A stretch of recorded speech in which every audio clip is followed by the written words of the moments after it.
with the experience, like a Peace Corps fellow, to come in and work with that organization. So we think that'll have a tremendous positive impact. Yeah, a resource they wouldn't otherwise have. And of course, those, I mean, you know, Dismas House almost every year is sweating it right down to the wire. Do they make it in the budget or not for the state? I mean, you know, the great work that is done by many of these organizations, but the food drives that are held just to kind of get them through that next 2 or 3 months. And here, you know, Clark University stepping up with the help of these good folks coming in for the graduate program. Do you think that the Peace Corps, I mean, it's kind of interesting to be talking about it today in this fellowship program, because, I mean, it seems sort of, you know, JFK and the early 1960s, and people seem to have sort of this nostalgic view of the Peace Corps. Who's in the Peace Corps today? You know, I think it's funny you mentioned that, because you do typically hear Peace Corps and think way back when, but that's really not the case.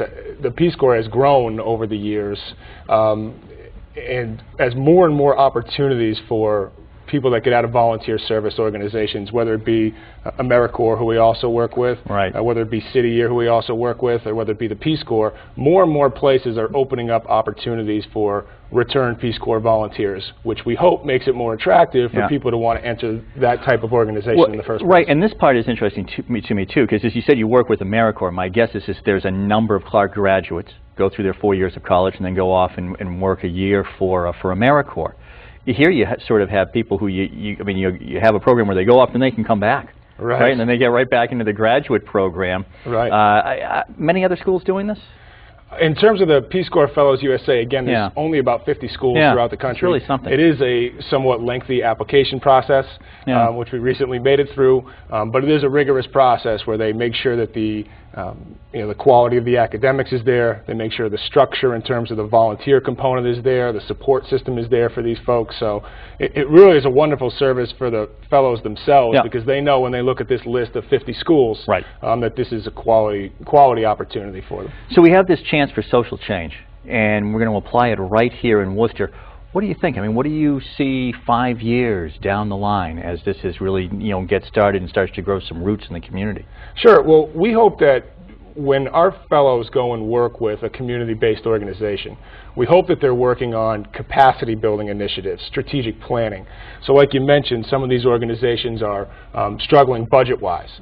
We hope that what these fellows do is not just work with let's say you're working at the YWCA, not just working with young people in the community, which is very important to begin with, but working with the management of that organization to help moving forward to be a more robust and efficient organization for the long haul, so that these organizations can not only continue to exist, but continue to thrive moving forward, which will certainly have a very positive impact. Well, we have just a minute left. Our time just went too quickly. But Patrick, what was it like when Clark University, as you said, kind of a lengthy application process and to get all this in motion, but what was it like when this was first suggested at Clark? I mean, it just seemed like such a natural fit. Absolutely. Our now former dean, Ed Ottensmeyer, had an interest in the Peace Corps for a number of years.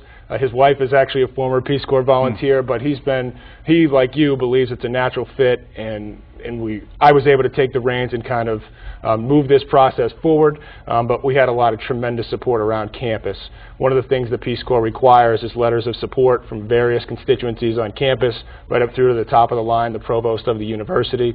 So everyone was really on board with making this happen. So we're excited to be a part of it, and look forward to welcoming our first Peace Corps Fellows to the Graduate School of Management next fall, 2011. Boy, that is terrific. Congratulations for all of your hard work in putting this all together, and congratulations to Clark University as well. Great program, great, as you said, win-win-win for the city and all involved. And thank you for stopping by tonight. Thank you very much for having me. Right here on the Hank Stolz Experience.